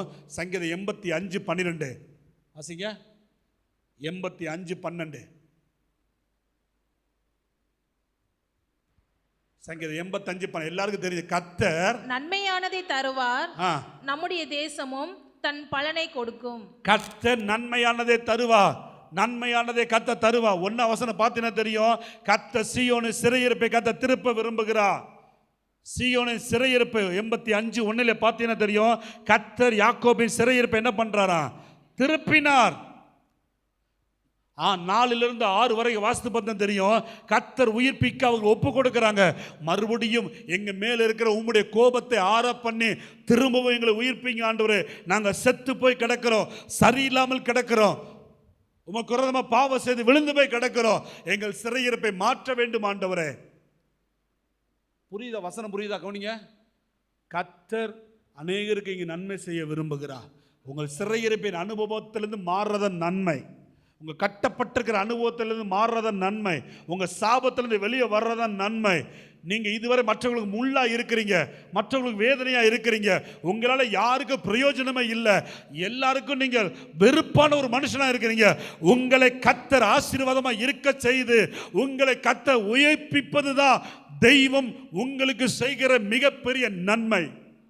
அந்த நன்மை செய்யணும்னு கர்த்தர் சொல்றாரு, உன் கையை திடனாயிருக்கணும். கையின கையை நினைச்சிடக்கூடாது, ஆத்மா உறுதியா இருக்கணும் கர்த்தருக்குள்ள. ஆமென் சொல்லுங்க. கர்த்தருக்குள்ள உறுதியா இருக்கணும். அந்த உறுதித்தன்மையை கெடுக்கிறது பயம். இப்ப புரியுதா? நம்முடைய உறுதித்தன்மையை கெடுக்கிறது என்னது? பயம். பயம் 3 எழுத்து தான். அந்த 3 எழுத்து முழு மனுஷனையும் அது ஆட்டி படைச்சிரும். அந்த பயத்துக்கு தயவு செய்து இடம் கொடுத்துறாதீங்க. கர்த்தருடைய நாம மகிமைப்படுவதாக. அப்போஸ்தலர் நாட்களிலே சீசர்கள் செய்தது அதுதான். விசுவாசிகளை பார்த்து அடிக்கடி சொல்றாங்க, திடனா இருங்கப்பா, திடனா இருங்கப்பா, திடனா இருங்கப்பா, தைரியமா இருங்கப்பா, தைரியமா இருங்கப்பா. இதுக்கப்புறம் பிரசங்க கேட்டதுக்கு அப்புறம் வீட்டில் போய் உட்காந்து புலம்புனீங்கன்னா பெரம்பட்டு தான் அடிக்கணும். உங்களெல்லாம் போய் வீட்டில் போய் உட்காந்து புலம்பிக்கிட்டு சோர்ந்து போய் படுத்துக்கிட்டு வச்சுக்கிட்டு சோம்பேறி விசுவாசிகளாக கோழை விசுவாசிகளாக இருக்கக்கூடாது. ஆமென் சொல்லுங்க. உலகமே அழியட்டுமே, உங்க பக்கத்து வீட்டு வரைக்கும் சுனாமி வரட்டும். ஆமென் சொல்லுங்க. பக்கத்து வீட்டு வரைக்கும் பிரச்சனை வரட்டும், பக்கத்து வீட்டு வரைக்கும் போராட்டம் வரட்டும், உங்க எல்லை வரைக்கும் போராட்டம் வரட்டும், நீங்க திடமா இருந்தால் எல்லையில் வந்ததை காணாமல் திரும்பி போக கர்த்தர் செய்வார். அல்லேலூயா. நிச்சயம் செய்வார் ஆண்டவர், நிச்சயம் செய்வார் ஆண்டவர். ஆண்டவருக்கு பொய் சொல்ல தெரியாது. உன் ஆத்துமா உறுதியா இருக்கணும், கர்த்தருக்குள்ள உறுதியா இருக்கணும். உங்கள் முன்னேற்றத்தை தடை செய்கிற பயத்தை இன்னைக்கு தூக்கி எறிய கர்த்தர் கிருபை தருவாராக. தடையாய் நின்று போன காரியம் ஜெயமாய் முடிவதற்கு நீங்க தைரியமாய் இருக்கணும். உங்க வாழ்க்கையில் என்னென்ன தடையா இருக்குது பாருங்க. பல வருஷம் ஆச்சு பாஸ்டர், இன்னும் அதுல ஒரு முன்னேற்றமும் தெரியல, ஒரு முயற்சியும் அதில் எடுக்க முடியல, அதில் ஒரு காரியத்தை நகர்த்த முடியல, தடையா நிற்குதா? அப்போ உங்களுக்குள்ள என்னமோ ஒன்று இருக்குது, தூக்கி எறிங்க. கர்த்தருக்கு முன்பதாக இன்னும் நீங்கள் பயத்தோடு வரல, இன்னும் உங்களுக்குள்ள கோழைத்தனமான இருக்குது, ஆவிக்குரிய வைராக்கியம் வரல, ஆவிக்குரிய தைரியம் வரல, இன்னும் கோழை விசுவாசியா இருக்கிறீங்க. கர்த்தர் சொல்றாரு, நீ பயப்படாதே, நீ திடமாய் இரு. தடையா நின்ற காரியம் ஜெயமாய் முடிய கர்த்தராகிய நான் செய்வேன். நிச்சயம் கர்த்தர் செய்வார். இரண்டாவது, திடமாய் இருந்தால், கர்த்தருக்குள் தைரியமாய் இருந்தால், கர்த்தருக்குள் திடமாய் இருந்தால் என்ன கிடைக்கும்? 1 சாமுவேல் 30வது அதிகாரம் 6வது வசனம் வாசிங்க. கடைசி பகுதி, ரொம்ப வாசிக்க வேண்டாம் அந்த வசனத்தை, கடைசி வார்த்தை வாசி. 1 சாமுவேல் 30வது அதிகாரம் கடைசி 6வது வசனத்தில் கடைசி வார்த்தை. வாய்க்கில் வாசிங்க. தாவீது தன் தேவனாகிய கர்த்தருக்குள்ளே தன்னை திடப்படுத்தி கொண்டான். போது தாவீது தன் தேவனாகிய கர்த்தருக்குள்ளே என்ன பண்ணிக்கொண்டான்? திடப்படுத்திக் கொண்டான். திடப்படுத்துதல் ரொம்ப முக்கியம். கர்த்தருக்குள்ளே திடமாய் இருப்பது ரொம்ப முக்கியம். தாவீதே, எதுக்குப்பா இவ்வளவு உறுதியா இருக்கிற? கர்த்தருக்குள்ள இவ்வளவு ஸ்ட்ராங்கா இருக்கிற? பின்னாடி தெரியும். அவன் உறுதியா இருந்தனால என்ன கிடைச்சிச்சு, என்ன நடந்துச்சு கவனிங்க. அவன் சிக்லாக் என்ற ஊர்ல இருக்கிறான். பக்கத்து ஊர்ல படையெடுத்துட்டு ஊர்ல போய் வெற்றியை பெற்றுக்கொண்டு திரும்பி வர்றான். வரும்பொழுது சிக்லாக்கில் இருந்தவர்களை சூறையாடிட்டு போயிட்டாங்க எதிரி. பிள்ளைகள், உடைமைகள், சொத்துக்கள் எல்லாவற்றையும் சத்துரு பறித்து கொண்டு போய்விட்டான். சுருக்கமா சொல்ற கவனிங்க, ஒண்ணுமே இல்லை, எல்லாவற்றையும் இழந்து போனான். அவன் எல்லாரும் தைரியம் இழந்து போயிட்டாங்க. இவ்வளவு நாள் வெற்றியை பார்த்து கொண்டிருந்தவர்கள், இவ்வளவு நாள் ஜெயத்தை பார்த்து கொண்டிருந்தவர்களுக்கு திடீரென்று ஒரு தோல்வி வருது. தோல்வி வந்தவன டப்புன்னு சோர்ந்து போயிட்டாங்க. அந்த 6வது வசனம் பார்த்தீங்கன்னா தெரியும். அவங்க கூட இருந்த எல்லாருமே கல் எடுத்து தாவீதை கொல்ல போறாங்க. எல்லாருக்கும் தைரியமே இல்லை. இழந்துட்டோம், போயிருச்சு, அவ்வளவுதான், நம்ம நஷ்டப்பட்டோம், இனி நமக்கு வராது, இனி நமக்கு கிடைக்காது, இனி அதை பெற்றுக்கொள்ள முடியாது. எல்லாரும் அவிசுவாசமான, அதரியமான விசுவாசிகளாக மாறி போனார்கள். கோழையான விசுவாசியா மாறி போனார்கள். ஆனால் அதுல ஒரு ஆள் மட்டும், அந்த 400 பேருக்குள்ள ஒரு ஆள் மட்டும் தைரியமான விசுவாசியா இருந்தா பாருங்க. ஆமேன் வரணும். இதுக்கு ஆமேன் வரல, வேற எதுக்குமே வராது. நீங்க வசனத்தை கேட்கறீங்கன்னா அமைதியா இருக்க, ஒரு நல்ல கையை உயர்த்தி ஆமேன் அல்லேலூயா ஸ்தோத்திரம் சொல்லி பழகணும். ஆமேன் சொல்லுங்க. அப்பதான் தூக்கமெல்லாம் போகும், நல்ல உற்சாக ஆவி வரும். நல்லா வாயை திறந்து. அந்த 400 பேர் 399 பேர் அவிசுவாசமான வார்த்தைகளை பேசுகிறார்கள். ஆனா அந்த ஒருத்தை மட்டும் தைரியமா நிற்கிறான். கர்த்தர் எனக்கு திரும்ப தருவார், திரும்ப எல்லாமே எனக்கு கிடைக்கும், திரும்ப எனக்கு எல்லாம் வரும் என்று கர்த்தருக்குள்ளே அவன் தன்னை திடப்படுத்தி கொண்டு சோர்ந்து போகாம, கர்த்தாவே நான் என்ன செய்யணும் சொல்லுங்க ஆண்டவரே சொல்லி தேவனுக்கு முன்பதாக தைரியமா வந்து நின்னான். மற்றவங்களாம் வர முடியலங்க, கோழையா மாறிட்டாங்க. ஸோ கர்த்தருடைய பிள்ளைகளை கவனிங்க. திடீரென்று ஒரு பிரச்சனையை பார்த்த உடனே அதுவரை ஜெபிச்சவங்க ஜெபத்தை நிறுத்திடுவாங்க. அது கோழையான விசுவாசி. அதுவரை கர்த்தருக்காக ஓடிக்கொண்டிருந்தவர் திடீரென்று ஒரு வியாதி வந்தோடனே அப்படி விட்டுருவாங்க. திடீரென்று ஒரு போராட்டம் வந்தோடனே அப்படி விட்டுருவாங்க. அப்படிப்பட்ட விசுவாசி கர்த்தருக்கு தேவையில்லை. அப்படிப்பட்டவர்கள் வாழ்க்கையில கர்த்தர் ஒன்றுமே செய்ய முடியாது. என்ன வந்தாலும் ஏது நடந்தாலும் என் ஓட்டத்தை நிறுத்த முடியாது, ஆவிக்குரிய வாழ்க்கையை எதுவும் தடை செய்ய முடியாது என்று கர்த்தருக்குள் தன்னை தைரியப்படுத்திக் கொண்டு ஓடுகிற விசுவாசி வாழ்க்கையில தான் கர்த்தர் மகிமையான காரியத்தை செய்வார். இந்த தாவீது கர்த்தர் சொல்றாரு, அப்படி உறுதியா இருந்தவனுக்கு தான் ஒரு பிராமிஸ் கர்த்தர் பண்றாரு. 8வது வசனத்தை பார்த்தீங்கன்னா தெரியும். நீ சகலத்தையும், மற்ற 399 பேர் பார்த்து சொல்லலை. கோழையான விசுவாசிகள் இருந்தாங்கல்ல, கவனிங்க, கோழையான விசுவாசிகள் இருந்தாங்க. ஐயோ போயிடுச்சு, நெஞ்சில வாயை அடிச்சுட்டு இருந்தாங்க பாருங்க. அவங்கள பார்த்து ஒன்றுமே பேச, போடா உங்கள்கிட்டலாம் பேச முடியாது. இந்த தைரியமாக இருக்க மாதிரி என் பிள்ளை அவன்கிட்ட நான் சொல்கிறேன். தெய்வம் யாரை நோக்கி பாப்பா தெரியுமா? தைரியமான விசுவாசிகளை பார்த்து தான். சும்மா மனுஷனுக்கு பயந்துக்கிட்டு, உலகத்துக்கு பயந்துக்கிட்டு, வியாதிக்கு பயந்துக்கிட்டு, தேவையில்லாத காரியத்துக்கு பயந்துகிட்டு இருக்கிறவனை பார்த்து கர்த்தர் பேசவே மாட்டார்.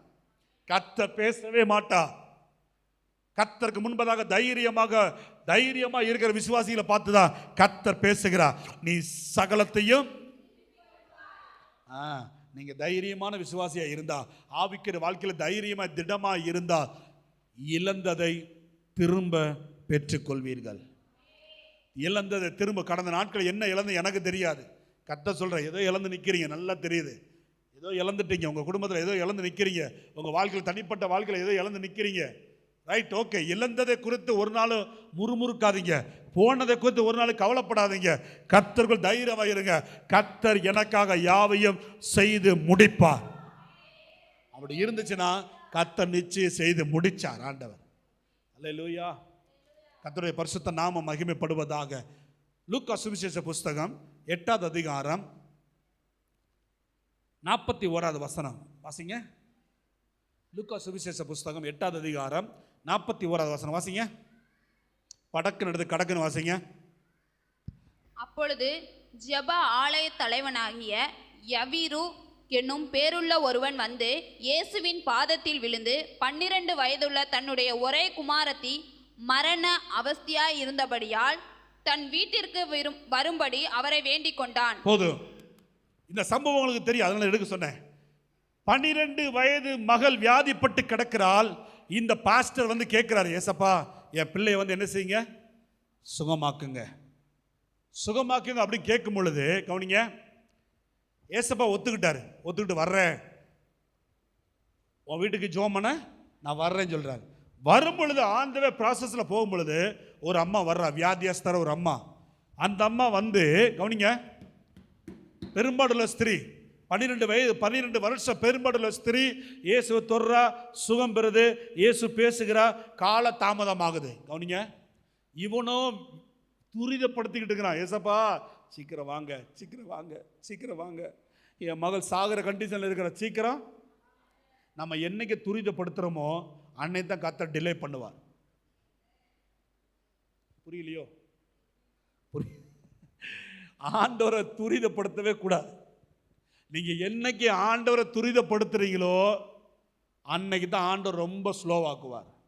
நீங்க ஆண்டவர் கையில விட்டுட்டு நீங்க ரிலாக்ஸ் ஆயிட்டீங்கன்னா அவர் துரிதமாவார். எத்தனை பேருக்கு சென்டென்ஸ் புரியுது? நீங்க ரிலாக்ஸா இருந்தீங்கன்னா அவர் துரிதமாவார், நீங்க துரிதமா இருந்தீங்கன்னா அவர் ரிலாக்ஸ் ஆயிடுவார். இப்ப எது தேவை உங்களுக்கு சொல்லுங்க? நீங்க துரிதமாகிறது முக்கியமா, அவர் துரிதமாகிறது முக்கியமா? இப்பதான் உங்களுக்கு பிரசங்கமே புரிய வருது. உங்கள் ஆத்மாவில் நீங்க ரிலாக்ஸா இருங்கப்பா. பூமி நிலை மாறினாலும், மலைகள் நடு சமுத்திரத்தில் சாய்ந்து போனாலும் நீங்க பதறாம அமர்ந்துருங்க. என்ன இருங்க? ஆனா அதுதான் நம்மளால முடியாது. நீங்க நினைக்கிறீங்க ரொம்ப ஈஸி நினைக்கிறீங்க. கவனிங்கம்மா, ரொம்ப ஈஸி நினைக்கிறீங்க. பிரச்சனையில் அமைதியாக இருப்பது ரொம்ப கஷ்டம், தெரியுமா? சொல்லுங்கண்ணே. எல்லாரும் பதறுவாங்க, ஏய் என்னப்பா செய்ய போற, என்னப்பா என்னப்பா என்னப்பா, எல்லாரும் உழுக்குவாங்க. அந்த டைம் நீங்க கர்த்தர் பார்த்துக்கிட்டு சொல்லி பாருங்க, சொல்லவே முடியாது, ரொம்ப கஷ்டம். அவன் பதறாங்க, நீங்க 100 மடங்கு பதறுவீங்க. காரியம் கொலாப்ஸ் ஆக மாறும், கர்த்தர் ஒதுங்கிடுவார். நிறைய பேர் வாழ்க்கையில் கர்த்தர் செய்ய முடியாமல் போவதற்கு காரணம் கவனிங்க, நீங்க மனம் பதறுகிறதுனால தான். எத்தனை பேர் உழுக்கினாலும் இவன் உழுக்கிறான், அப்பா வாங்கப்பா, எசப்பா வாங்க, என் வீட்டுக்கு வாங்க, என்ன நின்றுகிட்டு இருக்கீங்க, அந்த மகளோட என்ன பேசிக்கிட்டு இருக்கீங்க, அவளுக்கு சுகம் வந்தா என்ன, சுகம் வராட்டி என்ன, என் வீட்டுக்கு வாங்க, என் வீட்டுக்கு வாங்க. அவன் துரிதப்படுத்திருப்பான். ஏசப்பா கொஞ்சம் பொறுப்பா, இவட்டு கொஞ்சம் பேசிட்டு வர, என்னம்மா என்னம்மா தொட்ட, ரைட் ஓகே, நம்மளை தொட்ட சுகம் வந்துச்சு, பயப்படாத, ரட்சிக்கப்படுவாய். எவ்வளோ நேரம் பேசியிருப்பார் பாருங்க, பேசிக்கிட்டே இருக்கிறது.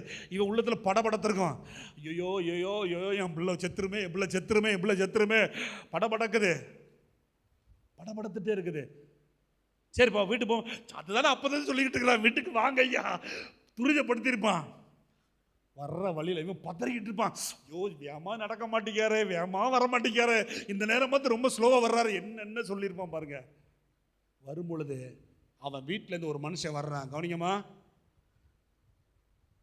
வீட்டிலேருந்து ஒருத்தன் வர்றான். வந்த உடனே, பாஸ்டர் இனி இயேசு வீட்டுக்கு வர வேண்டாம், உங்க பிள்ளை செத்து போயிருச்சு, உங்க பிள்ளை செத்து போயிருச்சு, இனி அவர் வந்தாலும் பிரயோஜனம் இல்லை, அப்படி சொன்ன உடனே அந்த யவீர் என்ன பண்ணாரா? என்ன பண்ணியிருப்பான்னு நினைக்கிங்க? ஃப்ரீஸ் ஆயிட்டான். ஃப்ரீஸ் ஆகி அப்படியே ஸ்டன் ஆகி கொலாப்ஸ் ஆயிட்டான்.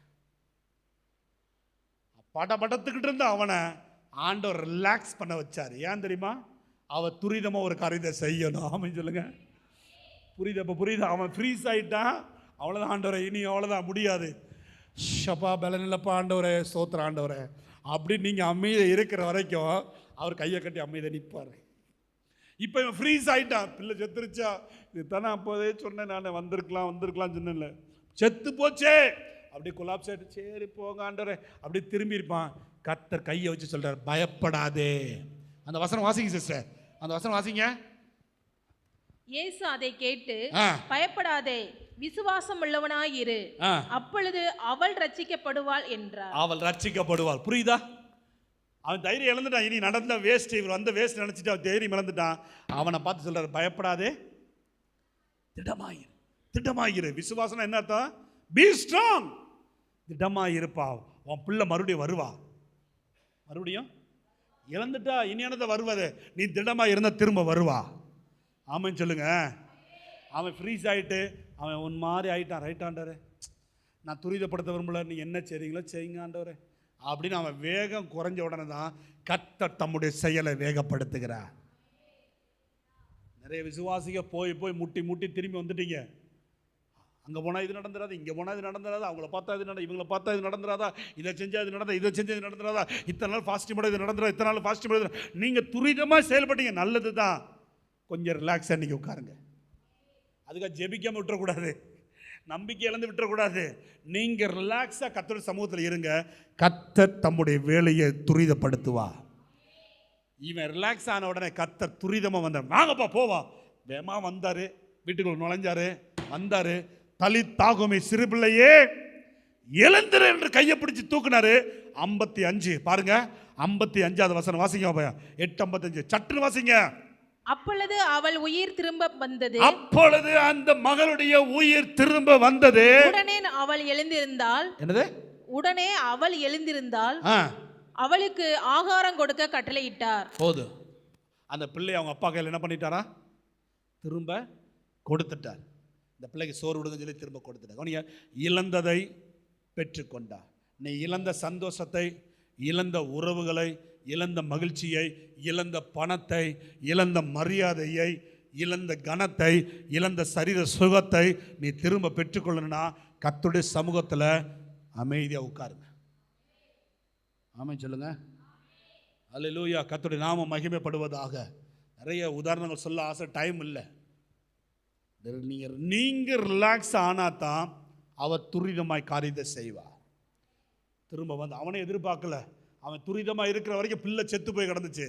ஆனால் எப்போ ரிலாக்ஸ் ஆனானோ பிள்ளை உயிர் பெற்று. சத்தம் அல்லையிலே சொல்லுங்க பாப்பா. இன்னும் சத்தம் அல்லையிலே சொல்லுங்க பாப்பா. இப்படி ஒரு வாழ்க்கை நம்ம வாழணும். கோழை விசுவாசியாக நான் இருக்க மாட்டேன். நெஞ்சில் கையை சொல்லுங்க. எல்லா சொல்லுங்க, நெஞ்சில் கை. நான் கோழை விசுவாசியாக இருக்க மாட்டேன் சொல்லுங்க. வீணாக எதற்கும் பயப்பட மாட்டேன். ஆமே, ஹல்லேலூயா. ஸ்தோத்திரம். மூன்றாவதாக ஒரு 2 நிமிஷம் முடிக்கிறேன். கவனிங்க. நியாயாதிபதி புஸ்தகம் 7வது அதிகாரம் 10-11 வாசிங்க. நியாயாதிபதி புஸ்தகம் 7வது அதிகாரம் 10-11. நியாயாதிபதிகள் 7வது அதிகாரம் 10-11 வாசிங்க. நானே வாசித்துட்டா? போக பயப்பட்டாயானால் முதல் நீயும் உன் வேலைக்காரனாகிய பூராவும் சேனையிடத்திற்கு போய் அங்கே என்ன பேசுகிறார்கள் என்று கேள். பின்பு சேனையிடத்திற்கு போக உன் கைகள் திடப்படும் என்றார். அப்படியே அவனும் அவன் வேலைக்காரனாகிய பூராவும் சேனையின் முன்னணியிலே ஜாமம் காக்கிறவர்களின் இடம் மட்டும் போனார்கள். போதும். கவனிங்க, நோட் பண்ணிக்கோங்க. என்ன நடக்குது? கிதியோனுக்கு கிடைக்கிற ஒரு காரியம். கிதியோன்ட்டு பார்த்து கர்த்தர் சொல்றார், கிதியோனே, ஒரு மனுஷனை முறியடிப்பது போல மீதியானரை முறியடித்து இஸ்ரவேல் ஜனங்களுக்கு நீ வெற்றியை கொண்டு வருவாய். கர்த்தர் கிதியோனை பார்த்து சொன்ன ஒரு வார்த்தை. ஆனா எதிரியாகிய மீதியானர்கள் பலசாலிகளாக இருந்தார்கள். நிறைய பேர் இருந்தாங்க. இவனோ சாதாரண ஒரு விசுவாசி, சாதாரண ஒரு மனுஷன். கவனிச்சுக்கோங்க. இப்படிப்பட்டவன் பலவீனமானவன், பலசாலியை அழிப்பதற்கு கர்த்தர் அவனை ஆயத்தப்படுத்துகிறார். இவன் பயந்து பயந்து நிற்கிறான். பயந்து பயந்து எப்படி போறது, எப்படி செய்யறது? கர்த்தர் சொல்றாரு, போப்பா, நான் சொன்னதை செய்வேன், நீ போய் மீதியான முறியடிச்சு திரும்பி வருவ, எனக்கு நம்பிக்கை இருக்குது. ஆனால் இவன் பயப்படுறான். பயப்பட்ட உடனே அவர் சொல்றாரு, நீயும் உன் வேலைக்காரர் 2 பேரும் மட்டும் போங்க, மற்ற யாரும் இங்கே வச்சுட்டு 2 பேரும் மட்டும் போயிட்டு எதிரியின் பாளையத்தில் உட்கார்ந்து அமைதியாக இரு. நீங்கள் அந்த சம்பவம் வீட்டில் போய் வாசிங்க. எதிரியின் பாளையத்தில் போய் அமைதியாக இரு, அவங்க என்ன சொல்கிறாங்க கேளு. உன்னை குறித்து தான் அவன் பேசுகிறான். நீ அவனுக்கு பயப்படுற, அவன் உனக்கு பயப்படுறான். பாருங்க, கர்த்தருடைய பிள்ளைகள், நீங்க சாத்தானுக்கு பயப்படுறீங்க. கவனிங்க கவனிங்க கவனிங்க கவனிங்க. காத்தடிக்குதுமா, தூக்க சொக்குது. ஒரு பாஸ்டர் இருக்கிற நாகர்கோவிலில், கவனிங்க, நாகர்கோவில் ஒரு பாஸ்டர் இருக்கிறார். ஆமாம், நாகர்கோவில் சைடு. அந்த விசுவாசி சொல்கிறாங்க, எங்கள் பாஸ்டர் பிரசங்கம் பண்ணுவார், 1.5 மணி நேரம் 1.5 மணி நேரம் பிரசங்கம் பண்ணுவார். எங்கள் பாஸ்டர் பிரசங்கம் பண்ணும்போது நாங்கள் எல்லாம் சபையாக நிற்க தான் செய்வோம், யாருமே என்ன செய்ய மாட்டோம். இன்றைக்கும் சர்ச் இருக்குது. ஆராதிக்கும் போது முழங்கால் ஆராதிக்கிறது, எந்திரிச்சு ஒர்ஷிப் பண்ணுறது, காணிக்க அனௌன்ஸ் பண்ணுறப்போ உட்கார்றது, பிரசங்கம் பண்ணுற போது ஜனங்க எந்திரிச்சு நிற்பாங்களாம். அப்படி ஒரு சர்ச் இருக்குது. 1.5 மணி நேரம் நின்று பிரசங்கம் முடிஞ்ச உடனே தான் எல்லாம் அப்படி கலைஞ்சு போவாங்க. நல்ல சர்ச்சில் அப்படி நம்ம சர்ச்சை கொண்டு வந்தால் நல்லா இருக்கும்ல. சோத்திரம். சேர் போடுறேன், எல்லாம் உட்காந்து காத்தடிக்க, தூக்கம் வருது. இந்த வாலி இங்கே வரு, இங்கே முன்னாடி வரு. ஏய், உயிரை கொடுத்து பிரசங்கம் பண்ணிட்டு இருக்கிறோம், வீட்டில் போய் தூங்கணும், இங்கேயா தூங்குறது? சின்ன பிள்ளையில சொல்கிறேன். ரொம்ப முக்கியமான செய்திங்க. இந்த செய்தி எங்கேயுமே கிடைக்காது. கர்த்தர் சொல்றார், திடமாயிரு. உன்னை குறித்து அவன் பயப்படுறான், நீ அவனை குறித்து பயப்படுற. சாத்தானுக்கு உங்களை குறித்து பயம், உங்களுக்கோ சாத்தானை குறித்த பயம். அவன் எதா பண்ணிடுவானோ, அவன் எதா பண்ணிடுவானோ, எதா செஞ்சிருவானோ, சாத்தானை குறித்து நீங்கள் பயப்படுறீங்க. ஆனால் சாத்தான் உங்களை குறித்து பயப்படுறான். எங்கே இவன் முழங்கால் போட்டுருவாளோ, எங்கே இவன் ஜோம் பண்ணிடுவாளோ, எங்கே இவன் கர்த்தருக்கு முன்னாடி பயபக்தியோடு வந்துடுவாளோ, எங்கே இவன் ஒழுங்காயிருவாளோ, சாத்தானுக்கு உங்களை குறித்து அவன் பயப்படுறான். இந்த ரகசியம் நிறைய பேருக்கு தெரிய மாட்டேங்குது. ஐயோ, இவன் தைரியம் ஆகிட்டானா நமக்கு சோழி முடிஞ்சிச்சு, இவன் விசுவாசி நல்ல விசுவாசியை மாறிட்டானா என் வாழ்க்கை முடிஞ்சிச்சு. ஐயோ ஐயோ, இவன் கோழையாக இருக்கிற வரைக்கும் தான் நான் தைரியமாக வேலை செய்ய முடியும். இவன் எனக்கு பயப்படுற வரைக்கும், மனுஷனுக்கு பயப்படுற வரைக்கும் தான் இவன் மேலே நான் அதிகாரம் செலுத்த முடியும். இவன் கர்த்தருக்கு 100% பயந்துட்டா என் வாழ்க்கை முடிஞ்சிச்சு. சாத்தான் எதிரியின் பாளையத்தில் அவன் பயந்துக்கிட்டு இருக்கிறான். ஆமென் சொல்லுங்க. அல்லேலூயா. நடுங்குறாங்க, முழங்கால் போடுறவன்னு பார்த்து நடுங்குறாங்க. அது உங்களுக்கு தெரியாது, ரைட்? ஓகே, அது அனுபவிச்சவங்களுக்கு தான் தெரியும். கர்த்தர் நான் மகிமைப்படுவதாக. இங்கே கிதியோன் போகிறான், எதிரி பாளையத்தில் தீவிரமாக அவங்க பயப்படுறாங்க. இவன் அறிஞ்சுக்கிட்டு போய் தேவன் சொன்னதை செஞ்சு முடிக்கிறான். கவனிங்க, எப்போ தைரியப்படுகிறானோ அப்போ கர்த்தர் சொன்ன வார்த்தை கிதியோனுக்கு நிறைவேறுது. சுருக்கமாக சொன்ன அதுதான். கிதியோனுக்கு கர்த்தர் சொன்ன வார்த்தை எப்போ நிறைவேறுது? எப்போ அவன் தைரியமா இருந்து அவன் தைரியப்படுகிறானோ அப்போ கிதியோன் வாழ்க்கையிலே கர்த்தர் சொன்ன வாக்குத்தத்தம் நிறைவேறுது. உங்க வாழ்க்கையில கர்த்தர் சொன்ன வார்த்தை நிறைவேற வேண்டும் என்றால் நீங்க தைரியமான விசுவாசிகளாக இருக்கணும். கர்த்தருக்கு பயந்த விசுவாசிகளாக இருக்கணும். கோழையான விசுவாசிக்கு வாக்குத்தத்தம் நிறைவேறாது. 2025 வாக்குத்தத்தம் நிறைவேறுச்சா? நிறைவேறல பாஸ்டர். 2024 வாக்குத்தத்தம் நிறைவேறுச்சா? நிறைவேறல பாஸ்டர். 2023 வாக்குத்தத்தம் நிறைவேறுச்சா? நிறைவேறல பாஸ்டர். 2026 வாக்குத்தத்தம் பெற்றிருக்கீங்களா? பெற்றிருக்கேன் பாஸ்டர். ஏன் வாக்குத்தத்தம் நிறைவேறல? ஏன் சொன்ன வார்த்தை நிறைவேறல? கர்த்தர் போய் சொன்னாரா? கர்த்தர் போய் சொன்னாரா? கர்த்தர் கொடுக்காவிட்டால் இங்கே ஒரு மனுஷன் பேச முடியாது. கர்த்தர் வார்த்தையை கொடுத்து அனுப்பா விட்டால் இங்கே நின்று ஒரு வார்த்தையோட பேச முடியாது. புரியுதுங்களா?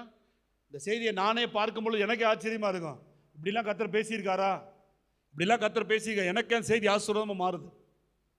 கர்த்தர் சொன்ன வார்த்தை நம்முடைய வாழ்க்கையில் நிறைவேறாவிட்டால் இன்னும் கர்த்தருக்குள்ளே உறுதியான விசுவாசியாக நம்ம இல்லை. ஆமேன் வரான்னு சொல்லி நானே ஆமேன் சொல்லேன். ஆமேன், அல்லேலூயா. கோழையான விசுவாசியா இருக்கிற வரைக்கும் வாக்குத்தத்தம் நிறைவேறாது. மனுஷனை குறித்த, சூழ்நிலை குறித்த, உலகத்தை குறித்த பயம் இருக்கிற வரைக்கும் வாக்குத்தத்தம் நிறைவேறாது. கிதியோன் வாழ்க்கையில் வாக்குத்தத்தம் நிறைவேறதுக்கு காரணமே அவனுக்குள்ள இந்த தைரியம் திடமாக இருந்தது. ஆமென், அல்லேலூயா. 3 காரியத்தை கர்த்தர் சொல்லியிருக்கிறார்.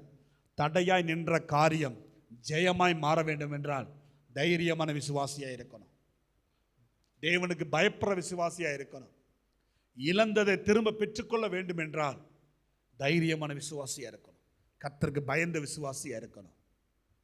வாழ்க்கையில் தேவர் சொன்ன காரியம் நிறைவேற வேண்டும் என்றால் தைரியமான விசுவாசியாக இருக்கணும். கர்த்தருக்கு பயந்த விசுவாசியாக இருக்கணும். அல்லேலூயா. கர்த்தர் நாம் மகிமைப்படுவதாக. தேவன் இதை செய்வாராக. நம்ம இப்போ ஜெபம் பண்ண போகிறோம். உங்கள் வாழ்க்கையில் எந்தெந்த காரியத்திலெல்லாம் கவனிங்க, ரொம்ப முக்கியம். இந்த செய்தி இதோடு நிற்காது. இந்த செய்தி உங்களை தொடர வேண்டும். உங்கள் வாழ்க்கையில் இன்னும் அதரியமான விசுவாசியாக இருக்கக்கூடாது. இருப்பீங்கன்னா இன்றைக்கி மனம் திரும்புங்க. சும்மா எல்லாத்துக்கும் பயந்துக்கிட்டு, சும்மா எல்லாத்துக்கும் முறுமுறுத்துக்கிட்டு, கோழையான விசுவாசியாக முறுமுறுக்கிற விசுவாசியாக இருந்தீங்கன்னா இந்த சபையிலிருந்து நீங்கள் போகும் பொழுது மனம் திரும்பி வெளியே போங்க. நீ மனம் திரும்ப வெளியே போனீங்கன்னா கர்த்தரால் இனி ஒரு நன்மையும் செய்ய முடியாது. ஆமென் சொல்லுங்க. கர்த்தர் திரும்ப நன்மை செய்ய விரும்புகிறார். ஒன் மோர் சான்ஸ் கர்த்தர் உங்களுக்கு கொடுக்க விரும்புகிறார். நீங்கள் யூஸ் பண்ணிக்கோங்க. எல்லாரும் எழுப்பி நிற்போம். எல்லாம் ஜோம் பண்ண போகிறோம். எல்லாம் எழுப்பி நிற்போமா? பிரைஸ் எல்லாம் ஜோம் பண்ணுவோம். எல்லாம் ஜோம் பண்ண போகிறோம்.